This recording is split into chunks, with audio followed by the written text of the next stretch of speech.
स्वागत है आप सभी का मेरे यूट्यूब चैनल पर। तो जैसा कि अब हम केवल कुछ इम्पोर्टेंट टॉपिक को अपलोड कर रहे हैं जो आपके दोनों ही एग्ज़ाम यानी कि आपके आईसीएमआर और सीएसआईआर दोनों में ही काम आ सके, क्योंकि डिटेल में कुछ पढ़ाने का समय ज़्यादा बचा नहीं है और आशा है कि आप भी बहुत अच्छे से रिवीज़न कर रहे होंगे। तो अब हम यहाँ पे कुछ टेक्निकल टर्म को इस्तेमाल करते हुए, ठीक है, जो आपके डिज़ीज़ डिसऑर्डर हैं जिनके आईसीएमआर में आने की संभावना ज़्यादा है और ऐसा भी नहीं है, ये आपको सीएसआईआर में भी देखने को मिल जाएगा क्वेश्चन्स, ठीक है? तो इसके रिगार्डिंग अब हम यहाँ पे कुछ चीज़ों को डिस्कस करेंगे, ठीक है? और ये बहुत डिटेल में आपका लेक्चर चलेगा, ठीक है? तो थोड़ा-सा पेशेंस रखिएगा, मतलब ये आपका बहुत चीज़ों को कोई एक नहीं है कि मैं एस्क्रीटरी सिस्टम का लगाया हूँ, तो अभी आप ये देखेंगे आगे जाके मैंने रेस्पिरेटरी सिस्टम लगाया है, तो इस तरीके से आपको थोड़ा-सा मतलब फ़ास्ट होना पड़ेगा, समझना पड़ेगा, ठीक है? और इसको आप आराम से इसको तैयार करके जाइएगा, एग्ज़ाम में डेफ़िनेटली आपको क्वेश्चन मिलेगा, ठीक है? बाकी मैंने एक चीज़ मैं आपको और क्लियर कर देता हूँ कि मैंने यहाँ पे क्वेश्चन्स को साइड में नहीं लगाया है बिकॉज़ समय का अभाव मेरे पास भी है, ठीक है? बट मुझे इतना याद है कि कौन-कौन से क्वेश्चन कहाँ-कहाँ एग्ज़ाम में पूछे गए हैं, तो वो मैं आपको बता दूँगा। अगर आप इच्छुक हैं, तो जाके आप उसको पर्टिकुलर जगह पे जाके आप देख लीजिएगा, वहाँ पे ये क्वेश्चन्स आपको मिल जाएँगे, राइट? तो अब हम इस सेशन को स्टार्ट करते हैं। तो यहाँ पे मैंने लगाया है disease of the excretory system के कुछ डिजीज़ होते हैं और टेक्निकल टर्म्स होते हैं जो एग्ज़ाम में आपसे पूछा जा सकता है। तो पहला आपका नेफ्राइटिस होता है, जैसे आपने पढ़ा होगा नेफ्रॉन जो होता है वो एक्सक्रीटरी सिस्टम का एक पार्ट होता है। ठीक है? या ऐसा कह सकते हैं कि ये जो होता है ये बेसिक यूनिट होता है। इस तरीके से इसको बोला जाता है, जैसे सेल आपकी बेसिक यूनिट होती है वैसे एक्सक्रीटरी सिस्टम में आपका नेफ्रॉन होता है। ठीक है? तो जब infection is caused by bacteria से होता है, ये इम्पोर्टेंट पॉइंट है यहाँ पर, जिससे क्या हो जाता है इन्फ्लेमेशन हो जाता है, किडनी में होता है। ठीक है? तो ये इम्पोर्टेंट चीज़ आप याद रखेंगे। इसके बाद ग्लोमेरुलोनेफ्राइटिस जो होता है उसमें इन्फ्लेमेशन कहाँ पे होगा? ग्लोमेरुलाई में होगा। ये सब जो होते हैं वो किडनी के पार्ट्स होते हैं, तो ख़ैर अभी आपको इतना डिटेल जानने की ज़रूरत नहीं है। इसी तरीके से पाइलोनेफ्राइटिस जो होता है वो tissue of the kidney in the pelvis region में जो टिश्यू होते हैं उनके में होता है। तो पी फॉर पाइलो और पी फॉर पेल्विस याद रखिएगा। बाकी थोड़ा-सा भी आपको दिक्कत होगा बट मैं आपको बता दूँगा कि क्या-क्या चीज़ आपको ज़्यादा याद रखना है। ठीक है? इसी तरीके से आपका सिस्टाइटिस होता है, यहाँ पे यूरिनरी ब्लैडर में जो होता है वो हो जाता है आपका इन्फ्लेमेशन। इसके बाद एक चीज़ मैं आपको यहाँ पे और क्लियर कर देता हूँ, जो आपको बहुत सारे एग्ज़ाम में आपको देखने को मिलेगा। यूरेटर्स आपका एक पार्ट होता है और यूरिनरी ब्लैडर होता है, ठीक है? इसको याद रखिएगा, यूरिनरी ब्लैडर एक पार्ट होता है, तो इसकी 2 इम्पोर्टेंट चीज़ें हैं। पहली चीज़ ये है कि ये जो होता है आपका अ इसमें जो एपिथेलियम मतलब जिस तरीके से आपने पढ़ा होगा ना स्क्वामस एपिथेलियम होते हैं, कंपाउंड कॉम्प्लेक्स होता है और स्यूडो स्ट्रैटिफाइड ऐसे करके बहुत सारे होते हैं। उस तरीके से यहाँ पे जो सबसे इम्पोर्टेंट है ट्रांजिशनल एपिथेलियम पाया जाता है। अब यहाँ पे आप ये नहीं पूछिएगा, दिमाग में मत लाइएगा कि ये क्या होता है? अगर आपको पता है तो बहुत अच्छी बात है, नहीं पता है तो बस इतना जान लीजिए कि हाँ, ये एक चीज़ होती है जो सर ने हमको बताया है और हमको इस चीज़ को याद रखना है, ठीक है? और मैं इसको लिख देता हूँ, ये मोस्ट इम्पोर्टेंट है। बहुत सारे अगर आप प्रीवियस ईयर का पेपर सॉल्व किए होंगे तो ये क्वेश्चन आपको ज़रूर मिला होगा, एनकाउंटर हुआ होगा। तो यूरेटस और यूरिनरी ब्लैडर में क्या होता है ट्रांजिशनल एपिथेलियम होता है, इस बात को आप याद रखेंगे, राइट? दूसरी इम्पोर्टेंट चीज़ जो है आपका रीनल कैलिकुलाई होता है, यहाँ पे स्टोन वगैरह आ जाते हैं, ऑक्सलेट के बेसिकली स्टोन साल्ट जमा हो जाते हैं, formed with in the kidney जो कि आप बेसिकली ये को दैनिक जीवन में भी आपने देखा होगा। इसके बाद पॉलीयूरिया जो होता है amount of urine passed out is more, तो अगर कोई बहुत ज़्यादा यूरिनेशन हो रहा है तब उसको पॉलीयूरिया बोलते हैं। यूरेमिया क्या होता है द कंसंट्रेशन ऑफ यूरिया अगर ब्लड में बढ़ जाता है तब हम उसको क्या बोलते हैं? यूरेमिया बोलते हैं, ठीक है? और इसी तरीके से अगर पस आने लगता है तो उसको पायूरिया बोलते हैं, प्रेजेंस ऑफ पस इन द यूरिन। ग्लाइकोसूरिया अगर ग्लूकोज आने लगता है तो उसको बोलते हैं और हीमेटूरिया जब उसमें ब्लड आने लगता है यूरिन में तब ये 3 कंडीशन याद रखिएगा। इसके बाद ये एक चीज़ है जो एल कैप्टोन्यूरिया है, ये मोस्ट इम्पोर्टेंट है। ठीक है? इसमें क्या होता है, इसमें जो सबसे कॉमन चीज़ है जिस तरीके से ब्लैक व्हाइट बहुत पूछा जाता है आपका मतलब डिज़ीज़ वगैरह को लेकर जो मैंने पिछले लेक्चर्स में सॉल्व कराए थे, तो ये बहुत ज़्यादा आईसीएमआर में पूछते हैं। तो इसमें याद रखिएगा ब्लैक यूरिन ये इसका कैरेक्टरिस्टिक फीचर होता है एल्केप्टोन्यूरिया का, ठीक है? तो ये आपका क्या होता है, ये आपका एक जेनेटिक डिज़ीज़ होता है जिसमें होमोजेनिस्टिक एसिड जो होता है वो यूरिन से एक्रीट आउट होने लगता है, ठीक है? बेसिकली इसमें आपके जो एरोमेटिक अमाइनो एसिड होते हैं, ठीक है? एरोमेटिक अमाइनो एसिड होते हैं, उनका मतलब सही से ब्रेकडाउन नहीं हो पाता है, जिससे क्या होता है होमोजेनिस्टिक एसिड बेसिकली जो एंजाइम होता है वो आपका क्या होता है? होमो जेनेस्टिक एसिड डाइऑक्सीजिनेज डाइऑक्सीजिनेज इस एंजाइम में कमी आ जाती है। ठीक है? तो यहाँ से आप ये सीख कर जाएँगे, ये मोस्ट इम्पोर्टेंट चीज़ है। बाकी मैं आपको टिक लगा देता हूँ कि क्या-क्या आपको बहुत पढ़ना और कहाँ-कहाँ क्वेश्चन पूछे गए हैं। ये एल-कैप्टोन्यूरिया ये आपका एंजाइम जो पूछा गया है, ये सीएसआईआर के पेपर में पूछा गया है और ये आप जाके देखिएगा 2019 में आपको मिल जाएगा, या तो जून में मिलेगा या तो आपको दिसंबर में मिलेगा। ठीक है? इस पेपर में ये पूछा गया था। इसके बाद ग्लाइकोसूरिया जो है ये क्वेश्चन आपका डीबीटी में पूछा गया है, जाके अगर आप पुराने पेपर सॉल्व करेंगे तो ये आपको मिल जाएगा। तो इस तरीके से ये बहुत ही इम्पोर्टेंट है और यूरेटस एंड यूरिनरी ब्लैडर ये भी आपको क्वेश्चन मिल जाएगा। ठीक है? तो कुल मिला के आपको जो यहाँ से याद रखना है, नेफ्राइटिस याद रखिएगा, इसके अलावा आप सिस्टेटिस याद रखिएगा, रीनल कैलिकुली जो कि आपका दैनिक जीवन में भी आप सुनते हैं, पथरी होना, स्टोन होना, तो वो किसके क्रिस्टल होते हैं? तो वो आपके ऑक्सलेट के क्रिस्टल होते हैं, इसको याद रखिएगा। इसके अलावा यूरेमिया एल-कैप्टोन्यूरिया ये आपका मोस्ट इम्पोर्टेंट है, ब्लैक यूरिन इसको बोलते हैं, पायूरिया, ग्लाइकोयूरिया, होम हेमाटूरिया। राइट। तो ये पार्ट मैंने आपका कवर कर दिया। इसके बाद अब हम दूसरी चीज़ देखते हैं जो कि रेस्पिरेटरी सिस्टम से रिलेटेड है, इनुलिन। ये आपने पढ़ा होगा जब आप पॉलीसैकेराइड पढ़ते हैं, तो ये क्या होता है बेसिकली ये आपका फ्रक्टोज़ का पॉलीसैकेराइड होता है। बेसिकली ये स्टोरेज पॉलीसैकेराइड होता है। ठीक है? ये इसकी खास बात जो आपको याद रखनी है कि ये मेटाबोलाइज़ नहीं हो पाता है ह्यूमन बॉडी में और इसको फ़िल्टर्ड आउट कर दिया जाता है। ठीक है? ये बात याद रखिएगा किडनी से, इसीलिए इसको किडनी टेस्ट में यूज़ किया जाता है। तो किडनी टेस्ट में कौन-सा पॉलीमर यूज़ किया जाता है? तो इनुलिन याद रखिएगा, स्पेशली जीएफआर टेस्ट करने के लिए हम करते हैं। ठीक है? तो ये इम्पोर्टेंट पॉइंट है जो आपको याद रखना है। फिर कुछ आपके रेस्पिरेटरी सिस्टम के डिसऑर्डर्स होते हैं, जैसे आपका अस्थमा होता है, basically due to allergic reaction to the foreign substance की वजह से होता है रेस्पिरेटरी ट्रैक्ट में। जो सब्सटेंस कॉज़ करते हैं उनको एलर्जन कहते हैं, तो ये आप याद रखिएगा, अस्थमा याद रखिएगा।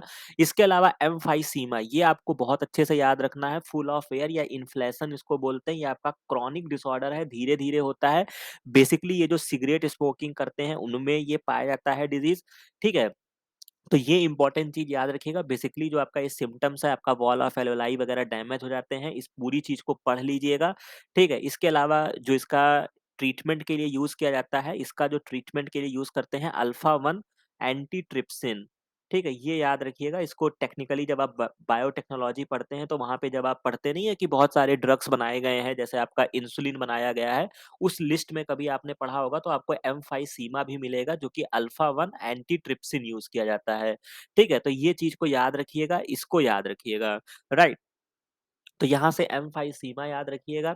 इसके बाद कुछ आपकी ऑक्यूपेशनल रेस्पिरेटरी डिसऑर्डर्स होते हैं, जैसे हमने उस दिन डिस्कस किया था ज़ूनोटिक डिज़ीज़ में हमने डिस्कस किया था कौन-सी आपकी ऑक्यूपेशनल थी, मतलब आप व्यवसाय कर रहे हैं, तो वो ट्रांसफ़र हो जाती हैं। ठीक है? तो उसी तरीके से आपकी ये कुछ सब्सटेंस होते हैं, जैसे कोई मान लीजिए कि डस्ट, गैसेज़, फ्यूम्स वगैरह एरिया में कार्य करता है, तो उसको ऐसी डिज़ीज़ होने की संभावना ज़्यादा होती है, बट डिज़ीज़ का नाम याद रखिएगा सिलिकोसिस और एस्बेस्टोसिस। ये 2 एग्ज़ाम्पल होते हैं जिसमें सिलिका आपका एलिमेंट है और एस्बेस्टस एलिमेंट जो होते हैं, उसके डस्ट जो होते हैं उनकी वजह से होता है, राइट? तो ये याद रखिएगा, upper part of the lungs वगैरह को भी करते हैं जिससे इन्फ्लेमेशन होता है, तो अपर पार्ट ऑफ लंग में मतलब आपकी प्रॉब्लम आती है, ठीक है? बाकी ये आपके जो वर्कर्स होते हैं तो इसके प्रोटेक्शन के लिए इनको प्रोटेक्टिव मास्क वगैरह पहनना चाहिए, समझ रहे हैं? तो ये इम्पोर्टेंट चीज़ हो जाती है आपके लिए। इसके अलावा एक और चीज़ मैंने यहाँ पे लगाया हुआ है जो कि आपका एल्टीट्यूड सिकनेस या माउंटेन सिकनेस होता है, ये भी आपने फ़ील किया होगा और एग्ज़ाम में क्वेश्चंस पूछ लेते हैं।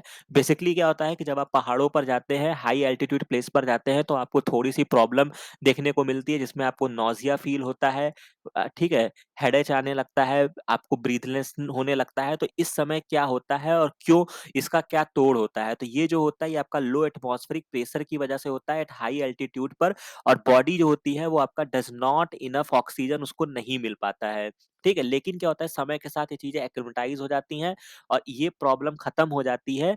क्यों खत्म हो जाती है? कंपनसेट कर दी जाती है क्योंकि आपकी बॉडी में इंक्रीज़ आरबीसी का प्रोडक्शन बढ़ा दिया जाता है जो कि आपका एरिथ्रोपोएसिस बोलते हैं।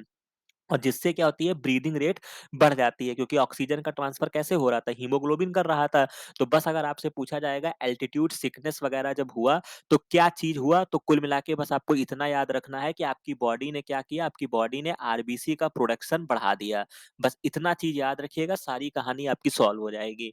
ठीक है, जो भी अगर कुछ क्वेश्चन घुमा के जो भी पूछेगा इसको एल्टीट्यूड सिकनेस या माउंटेन सिकनेस बोलते हैं। राइट। तो ये हो गया। इसके अलावा आपका लंग से रिलेटेड आपका प्लूरिसिस होता है जिसमें इन्फ्लामेशन ऑफ प्लूरल मेम्ब्रेन, ये आपकी लंग्स की जो कवर होती है मतलब कवरिंग कह लीजिए, उसको क्या बोलते हैं, प्यूरी प्लूरल मेम्ब्रेन बोलते हैं। ठीक है, ये जो होता है आपका कवरिंग ऑफ लंग्स, जिसको मैं लिख सकता हूँ ऐसे, आप देख लीजिएगा। इसके अलावा हे फीवर भी जो होता है ये भी आपका acute irritative inflammation of the mucus membrane of upper respiratory tract में होता है। ठीक है, तो ये इन्फॉर्मेशन आप याद रखिएगा। इसके अलावा पल्मोनरी वेंटिलेशन जो कि आपका आईसीएमआर में क्वेश्चन पूछा गया, मैंने इसको सॉल्व करा दिया है। Tidal volume into breathing rate होता है, इसको याद रखिएगा। इसके अलावा कुछ टेक्निकल टर्म होते हैं जैसे एनॉक्सिया जो होता है, absence of oxygen in the inspired gas arterial blood या टिश्यू में। हाइपर कैप्निया जो होता है, अगर आपकी बॉडी में ब्लड में कार्बन डाइऑक्साइड बढ़ जाता है तो उसको हाइपर कैप्निया बोलते हैं। एस्फाइक्सिया जो होता है ये combination of hypoxia and hypercapnia वगैरह होता है। ठीक है, तो ये कुछ टेक्निकल टर्म है, बस आप इसको याद रखिएगा। इसके बाद कुछ ब्रीदिंग में यूपीनिया, नॉर्मल ब्रीदिंग अगर कर रहे हैं आप तो इसको यूपीनिया बोलेंगे, स्लो ब्रीदिंग हाइपो और रैपिड के लिए हाइपर। एपीनिया जैसे हम कोई भी चीज के लिए लगाते हैं, जैसे ए न्यूक्लिएटेड, मैंने आपको कई बार बताया है कि एब्सेंस होना। ठीक है, तो अगर ब्रीदिंग नहीं हो रही है तब उसको क्या बोलेंगे, एपीनिया बोलेंगे। और डिस्पीनिया जो होता है ये भी याद रखिएगा, डिस वर्ड जो होता है ये आपका पेनफुल वगैरह से रिलेशन होता है। तो डिस्पीनिया ये आपका एग्जाम में पूछा जा सकता है, इसको याद रखिएगा। पेनफुल ब्रीदिंग जब होती है तो उसको डिस्पीनिया बोलते हैं।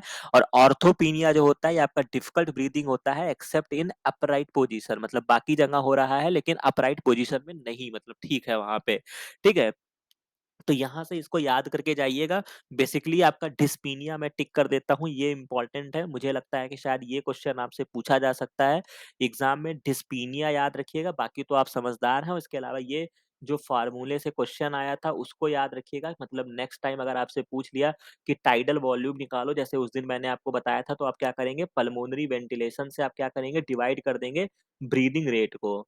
ठीक है, तो ये फॉर्मूला याद रखिएगा। इसके अलावा अस्थमा, हे फीवर, ये सब तो आपको पता ही है।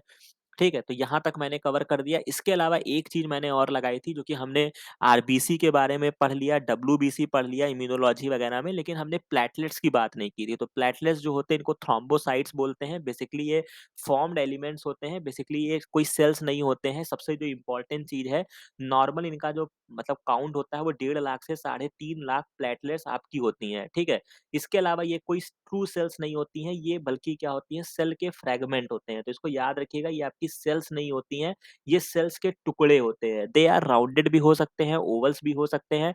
इसमें न्यूक्लियस नहीं होता है, ये इसका इंपॉर्टेंट कैरेक्टरिस्टिक हो जाता है। और कुछ फ्यू सेल ऑर्गेनेल्स होते हैं, सेकेंडरी ग्रैन्यूल्स होते हैं। फॉर्मेशन जो होता है कुछ स्पेशल टाइप की सेल्स होती हैं जिनको बोन मैरो में बनाती हैं, इनको मेगा कैरियोसाइट्स बोलते हैं। ठीक है, तो ये सब याद रख लेना। लाइफ स्पैन इनका जो होता है वो 1 वीक तक होता है। डिस्ट्रॉय कहाँ की जाएँगी? स्प्लीन और लीवर में की जाएँगी, ये तो आपको पता ही है। ग्रेवयार्ड ऑफ आरबीसी मैंने आपको कई बार रटाया हुआ है। फॉर फंक्शन क्या होता है? ये बेसिकली आपके ब्लड क्लॉटिंग में मेजर रोल प्ले करती हैं। Can release a variety of a substance most of which involve the coagulation of blood. They constitute most of the mass of the clot and activate the clotting factor.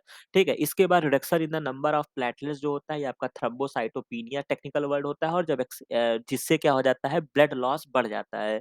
Thrombocytopenia याद रखिएगा। Purpura जो होता है ये आपका group of bleeding disease due to the thrombocytopenia की वजह से होता है। ठीक है, और इसके अलावा जो आपका एक डिजीज जो आपका डेंगू वगैरह होता है, वो उसका जो क्या होता है, बेसिकली उसमें क्या होता है, आपका जो प्लेटलेट्स का काउंट होता है वो क्या हो जाता है, कम हो जाता है। तो ये इंपॉर्टेंट चीज यहाँ से सीख कर जाइएगा। बेसिकली जो आपको एग्जाम में पूछा जा सकता है वो क्या पूछा जा सकता है, ये आपकी ट्रू सेल्स नहीं है, सेल्स की फ्रेगमेंट है। न्यूक्लियस नहीं है, मेगा कैरियोसाइट याद रखिएगा, थ्रोम्बोसाइटोपिनिया याद रखिएगा, परप्यूरा याद रखिएगा। इसके बियॉन्ड मुझे नहीं लगता है कि कुछ पूछेंगे। ठीक है, तो एटलीस्ट इतना तो आप पढ़ के जाइएगा। फिर हमने यहाँ पे कुछ लगाया है, disorder of the muscular and skeletal system में भी कुछ आपकी डिजीज होती हैं, जैसे आपका माइस्थीनिया ग्रेविस होता है, ये आपको मैंने ऑटो इम्यून डिसऑर्डर में पढ़ाया था। जिसमें क्या होता है अपनी सेल्स जो होती हैं एंटीबॉडी बनाने लगती हैं अपनी ही बॉडी के खिलाफ, ठीक है? द एंटीबॉडी रिकॉग्नाइज़ करती हैं अपने ही सेल्स को as a foreign, myasthenia gravis उसका एक एग्ज़ाम्पल है। बेसिकली क्या होता है antibody start attacking the acetylcholine के रिसेप्टर को खत्म करने लगती हैं on the sarcolemma, due to which the neurotransmitter जो आपका एसिटिलकोलिन होता है जो कि उसके रिसेप्टर से बाइंड नहीं कर पाता है। तो हालाँकि ये चैप्टर मैंने आपको नहीं पढ़ाया है, तो जब भी आप नर्वस सिस्टम पढ़ेंगे या मस्कुलर सिस्टम पढ़ते हैं तो यहाँ पे एसिटिलकोलिन जो होता है वो बहुत ही इम्पोर्टेंट रोल प्ले करता है। तो उसमें जब प्रॉब्लम आने लगती है कि मतलब जो आपकी खुद की सेल्स जो होती हैं वो इसको फॉरेन समझ के इसी को ही किल करने लगती हैं। तो कुल मिला के आपको इतना याद रखना है माइस्थीनिया ग्रेविस जो है वो आपका ऑटो इम्यून डिसऑर्डर है। इसके अलावा इसमें एसिटिलकोलिन वगैरह की कमी हो जाती है जो कि मतलब उसके रिसेप्टर से बाइंड नहीं कर पाता है जिससे नर्व ट्रांसमिशन नहीं हो पाता है। ठीक है? इसी तरीके से आपका एक मस्कुलर डिस्ट्रॉफी डिज़ीज़ होती है, ये आपका जेनेटिक डिसऑर्डर होता है जिसमें आपका प्रोटीन डिस्ट्रोफिन नहीं बन पाता है, इसको याद रखिएगा। बेसिकली डिस्ट्रोफिन जो होता है ये आपका सिग्नल को क्या करता है ट्रांसमिट करता है, ठीक है? डिस्ट्रोफिन जो होता है ये आपके सिग्नल को ट्रांसमिट करता है जब मसल कॉन्ट्रैक्शन होने वाला होता है, ठीक है? तो उस समय ये बहुत ही की रोल प्ले करता है, ठीक है? इसके लार्ज प्रोटीन होता है जो कि इस तरीके से यहाँ पे दिया हुआ है dystrophin essential for contraction of the muscles. तो कुल मिला के मसल कॉन्ट्रैक्शन में याद रखिएगा किसका रोल होता है और जब ये इसी यही प्रोटीन ही नहीं होगा तो आगे का प्रोसेस कैसे बनेगा चलेगा, समझ रहे हैं? तो यहाँ पे ये डिज़ीज़ हो गई।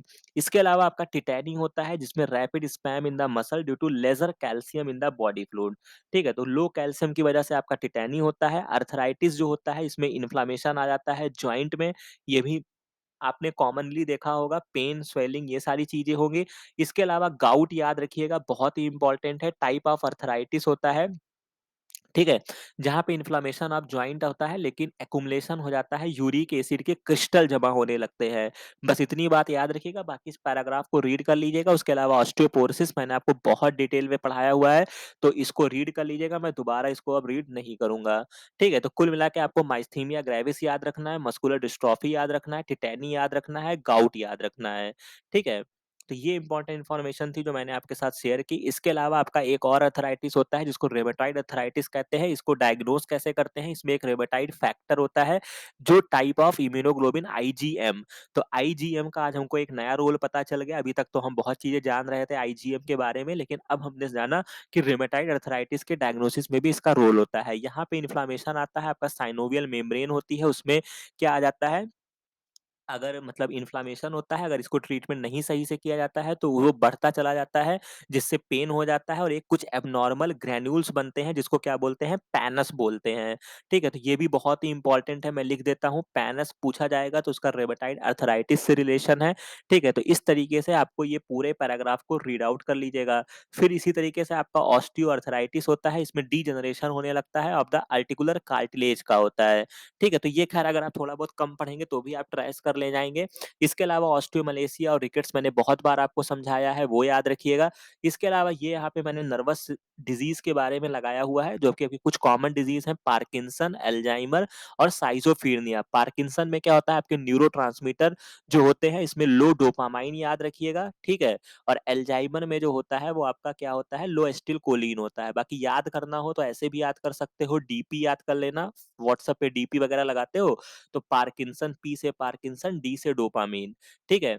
तो ये आपका हो जाएगा। बाकी ये मेमोरी वगैरह से अल्जाइमर का रिलेशन होता है, tremor and shake in the limbs showing voluntary movement और हालुसिनेशन वगैरह जो होता है, डिसऑर्डर बिहेवियर अगर आपको देखने को मिलता है साइज़ोफ्रेनिया में, जहाँ पे डोपामाइन इंक्रीज़ हो जाता है, ठीक है? बाकी ये थोड़ी बहुत चीज़ें हैं जिसको जो भी अगर आपके पास बुक्स होगा, उनको एक बार आप अच्छे से रीड आउट कर लीजिएगा पार्किंसन वगैरह के बारे में, ठीक है?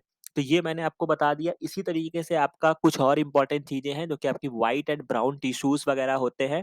बेसिकली ये आपका एडिपोज टिश्यू से रिलेशन होता है। There are 2 kind of fatty tissue आपकी बॉडी में पाए जाते हैं, व्हाइट होते हैं, ठीक है? ये बेसिकली आपके मतलब साइटोप्लाज़्म में पाए जाते हैं। ब्राउन टिश्यू भी जो होते हैं बेसिकली जो होते हैं ब्राउन, ये क्यों होते हैं? क्योंकि ये आपके क्या होते हैं इसमें कलर ब्राउन होता है क्योंकि high concentration of iron containing cytochrome pigments पाए जाते हैं। साइटोक्रोम पिगमेंट यानी कि माइटोकॉन्ड्रिया। तो अगर आपसे पूछा जाएगा कि ब्राउन एडिपोज टिश्यू में क्या ज़्यादा है, तो माइटोकॉन्ड्रिया जो होता है वो ज़्यादा होता है, ठीक है? और ब्राउन फैट जो होता है ये किसमें पाया जाता है? न्यूबॉर्न बेबीज़ और हाइबरनेटिंग एनिमल्स में पाया जाता है, मैमल्स में पाए जाते हैं, क्योंकि ये क्या होगा कि ये एनर्जी को ज़्यादा प्रोड्यूस कर पाएँगे, ठीक है? जब माइटोकॉन्ड्रिया ज़्यादा होगा तो क्या होगा? इलेक्ट्रॉन ट्रांसपोर्ट चेन ज़्यादा होगी, समझ रहे हैं?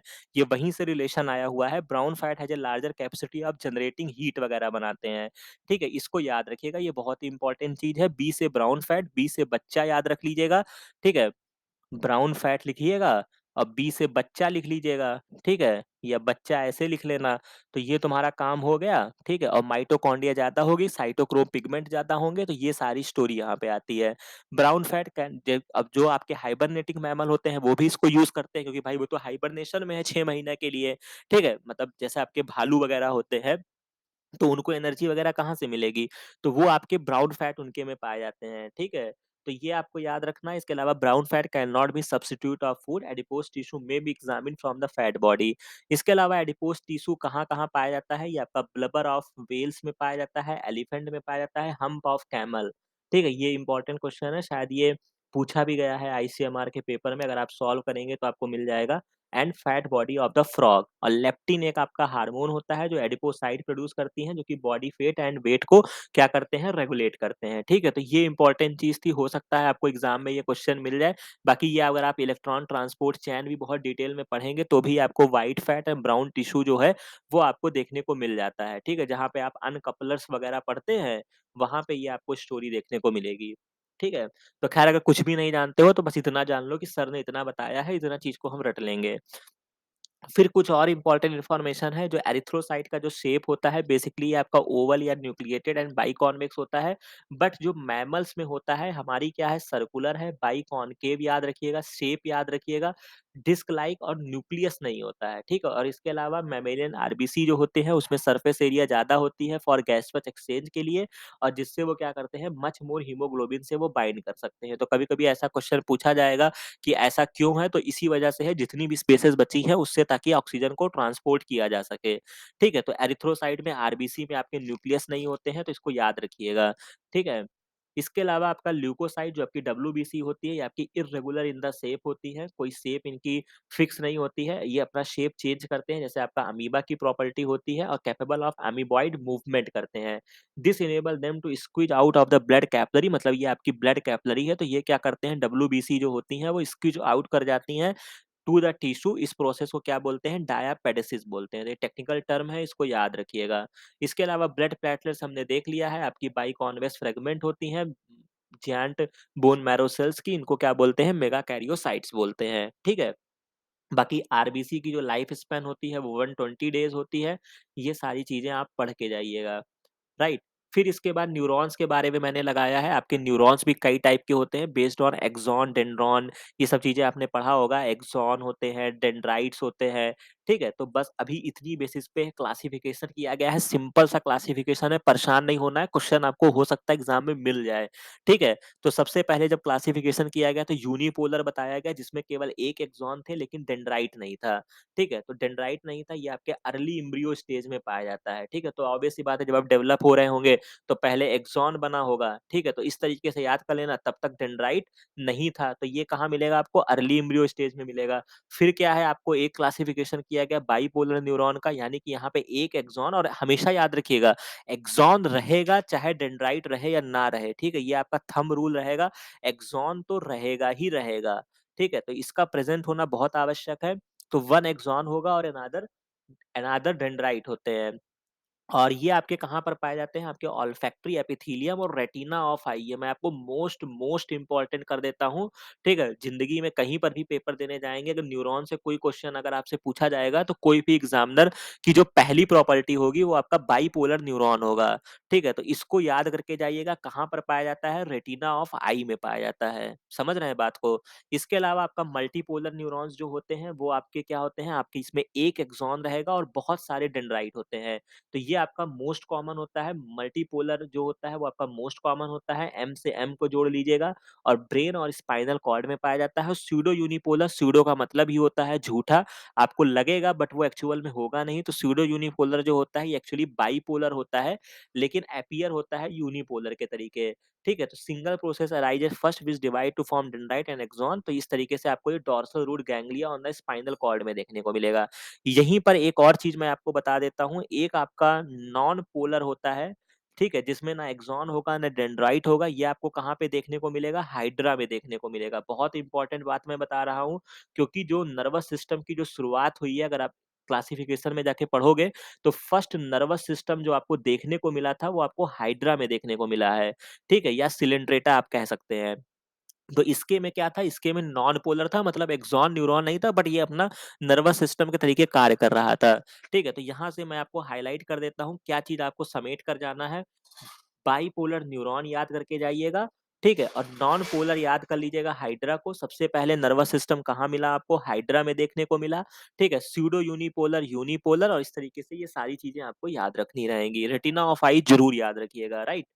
फिर आपसे कुछ क्वेश्चन्स और मैंने लगाए हुए हैं, ये कि आपका है जैसे mitochondria are rich in manganese जो होता है, माइटोकॉन्ड्रिया में बहुत ज़्यादा पाया जाता है। मॉलिब्डेनम नेसेसरी होता है आपका नाइट्रोजन फिक्सेशन के लिए, ठीक है? जो कि आपका कौन करता है? नाइट्रोजिनेस एंजाइम होते हैं, जो कि आपका बेसिकली क्या होता है? आयरन और एमओ का, एफईएमओ का कॉम्प्लेक्स होता है, याद आया? तो इस पार्ट को भी आप पढ़ लीजिएगा, बहुत इंपॉर्टेंट है। नाइट्रोजिनेस ये आपका डीबीटी में पूछा गया था, 2019 में सीधा क्वेश्चन पूछा गया था कि नाइट्रोजिनेस जो होता है वो क्या है? तो आयरन मॉलिब्डेनम का कॉम्प्लेक्स होता है। फिर कॉपर जो होता है वो आपका साइटोक्रोम ऑक्सीडेज में पाया जाता है। मैग्नीशियम जो होता है वो बहुत सारे काम के लिए इम्पोर्टेंट होता है, जैसे वो एटीपी के लिए कार्य करने के लिए मैग्नीशियम एज अ को एलिमेंट उसको चाहिए होता है। इसके अलावा जो आपको याद रखना है, कैल्शियम और मैग्नीशियम जो होते हैं वो डिक्रीज करते हैं excitability of the nerve and muscles, लेकिन इसी के अपोजिट में जो आपका सोडियम पोटेशियम पंप चलता है ये इंक्रीज करते हैं। ठीक है? तो सोडियम पोटेशियम इंक्रीज करते हैं एक्साइटेबिलिटी ऑफ द नर्व्स को, ठीक है? और कैल्शियम और मैग्नीशियम जो होते हैं वो डिक्रीज करते हैं। तो ये पॉइंट को भी आप समेट के जाइएगा एग्जाम में। इसके अलावा आपका क्लासिफिकेशन ये मैंने आपको बताया है, जो कि आपका इंटरनेशनल यूनियन ऑफ बायोकेमिस्ट्री ने कैसे एंजाइम कमीशन को बनाया, 1961 में बनाया, और कहा कि भाई ऐसे काम नहीं चलेगा, एंजाइम्स को तरीके से लिखना होगा। हालांकि इस चीज़ों से आपका सामना नहीं होता है, बट आपको इतना याद रखना है कि डिवाइड किया एंजाइम्स को 6 मेजर क्लासेस में डिवाइड किया। ठीक है? तो ये याद रखिएगा, 6 मेजर क्लास में डिवाइड किया। तो कोई नंबर लिखते हैं एंजाइम को, तो कैसे उसको समझेंगे हम? ठीक है? तो मान लीजिए कोई एंजाइम का ये नंबर दे दिया गया 5217, तो ये क्या रिप्रेजेंट कर रहा है? तो पहली डिजिट क्लास को रिप्रेजेंट करती है, सेकंड जो होती है उसके सब क्लास को रिप्रेजेंट करती है, फिर सब सब क्लास को रिप्रेजेंट करती है, और फोर्थ डिजिट जो होती है वो उसके इंडिविजुअल एंजाइम को रिप्रेजेंट करती है। ठीक है? तो ये इंपॉर्टेंट चीज़ है, हो सकता है आपसे एग्जाम में पूछा जा सके, और बाकी जो आपके बायोकेमिस्ट्री वाले बच्चे हैं उनको तो ये पता ही होना चाहिए। तो कुल मिला के इंटरनेशनल यूनियन ऑफ बायोकेमिस्ट्री कब ऑर्गेनाइज की गई? 1961 में की गई। इसके अलावा 6 मेजर क्लासेस यहाँ पे हैं, 5 टू 17 लिख दिया गया है। तो पहला आपका क्लास है, दूसरा आपका सब क्लास है, तीसरा आपका दूसरा सब सब क्लास है तीसरा, और 7th जो लिखा है आपका इंडिविजुअल एंजाइम है। तो ये आपको इस तरीके से देखने को मिल जाएगा, राइट? फिर आपका कुछ ये मोस्ट इम्पोर्टेंट मैंने लगाया है, हालाँकि इस चीज़ों का कोई अंत नहीं है, बहुत सारे आप जब ये पढ़ते जाएँगे तभी आप इसको समेट पाएँगे कि किसके लिए कौन-सा मेटल आवश्यक है, लेकिन एग्ज़ाम में आपसे ज़रूर पूछा जाता है। जिसमें से जो आपको बहुत ज़्यादा याद रखना है, जिंक याद रखिएगा, अल्कोहल डिहाइड्रोजनेस ये मैंने आपको बता रखा है, कार्बोनिक एनहाइड्रेस और कार्बोक्सी पेप्टाइडेस का में पाया जाता है, ठीक है? निकिल जो होता है ये आपका यूरिएज में होता है, ये मैंने आपको यूरिया साइकिल में रटाया था, ठीक है? इसके अलावा क्लोरीन जो होता है ये आपका सलाइवरी एमाइलेज में पाया जाता है, ये याद रखिएगा। मॉलिब्डेनम जो कि अभी चर्चा हो गई, डाइनाइट्रोजिनेस या नाइट्रोजिनेस में पाया जाएगा। ठीक है? कोबाल्ट याद रखिएगा, एस्कॉर्बिक एसिड ऑक्सीडेज वगैरह में होता है। कॉपर की बात हो गई है, मैग्नीशियम आपका hexokinase, pyruvate kinase, DNA polymerase, enolase इन सब में पाया जाता है। ठीक है? तो ये इंपॉर्टेंट बात हो गई। कैल्शियम आपका सक्सिनिक डिहाइड्रोजिनेस, और आयरन जो होते हैं वो आपके कैटालेज वगैरह में होता है, या एकोनिटेज, ये इंपॉर्टेंट है क्योंकि ये आपका सिट्रिक एसिड साइकिल में पाया जाता है। ठीक है? एकोनिटेज, ऐसे क्वेश्चन आपको सीएसआईआर में देखने को मिल जाएगा। 4 नंबर में पूछा गया था, बस घुमाया था। क्या घुमाया था मैं आपको थोड़ा सा ब्रीफ कर देता हूँ, शायद आप जाके देख लोगे, मिल जाएगा। शायद सॉल्व किया होगा कि कुछ रेडियो एक्टिव एलिमेंट से उन्होंने कोट किया है, बस पूछ रहे थे कि हमको, मतलब क्या बोलते हैं कि हमने एकोनिटेज एकोनिटेज को टैग किया है और कैलमॉडलिन को टैग किया है। ठीक है, ऐसा ही क्वेश्चन था। तो बताओ कि हमें क्या मिलेगा? ठीक है, तो एक्रोनिटेस यानी कि उसका आयरन से रिलेशन है, और कैलमॉडलिन जो है वो आपका कैल्शियम से है। तो यानी कि आपको आयरन और कैल्शियम जो होंगे वो आपको मतलब आप उससे जानकारी ले सकते हैं, मतलब उस रिसर्च से या उस एक्सपेरिमेंट से आपको आयरन और कैल्शियम पता चलेगा। ठीक है, तो कुल मिला के इस तरीके से वहां पे आपसे क्वेश्चन डराइव था। ये वाइस वर्सा हो सकता है, या तो उन्होंने एक्रोनिटेस पूछा था तो आयरन पूछा था, या आयरन पूछा था तो आपको एक्रोनिटेस बताना था।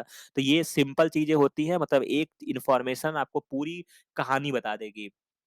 ठीक है, तो इन चीजों को याद करके जाइएगा, बहुत ही इंपॉर्टेंट है। बाकी इसका कोई अंत नहीं है, बहुत सारे आपको जहां जहां पे को फैक्टर्स देखने को मिले उसको एक पेज पर नोट डाउन कर लीजिएगा। बाकी इतनी चीजें तो जरूर पढ़ के जाइएगा।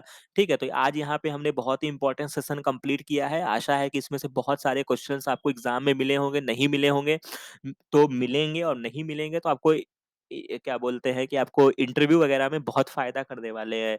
ठीक है, तो इन चीजों को याद करके जाइएगा। बाकी बहुत अच्छे से पढ़ाई करिए। अगर आपको किसी भी चीज में कोई प्रॉब्लम आ रही है तो कमेंट सेक्शन में बताइए। बाकी ये सेशन आपको कैसा लगा ये भी बताइए, ताकि अगर इसके रिगार्डिंग अगर आपको और वीडियो चाहिए हो तो मैं उसके कुछ और चीजों को भी मैं अपलोड कर दूं। ठीक है, बाकी तो मुझे जो लग रहा है वो मैं समय के साथ अपलोड कर रहा हूँ, क्योंकि अब समय कम है और मुझे भी ऐसा लग रहा है कि मैं क्या क्या चीजें आपको बता दूं। ठीक है, बट हम भी विवश हैं, आप भी विवश हैं, क्योंकि समय का अभाव है। बट मैंने फिर भी बहुत चीजों को आपको कवर की है। एग्जाम में आप लड़ाई लड़ेंगे, जरूर लड़ेंगे, जीतेंगे, ये मेरा पूर्ण विश्वास है। बाकी आप अपने भी कॉन्फिडेंस को हाई रखिए। ठीक है, खूब अच्छे से रिवाइज करिए। ठीक है, संसाधनों की कमी नहीं है, यूट्यूब पे एक सर्च मारेंगे आपको 10 चीजें मिल जाएंगी। ठीक है, तो कम से कम आप चीजों को समेट कर जाइए, और जो चीजें आपने आज तक पढ़ी हैं उनको बहुत पुख्ता कर लीजिएगा। ठीक है, तो ये आशा है कि आप काफी अच्छे से कार्य कर रहे होंगे। बाकी मौज करिए, पढ़ाई करिए। मिलते हैं नेक्स्ट वीडियो में नेक्स्ट इन्फॉर्मेशन के साथ। Thank you very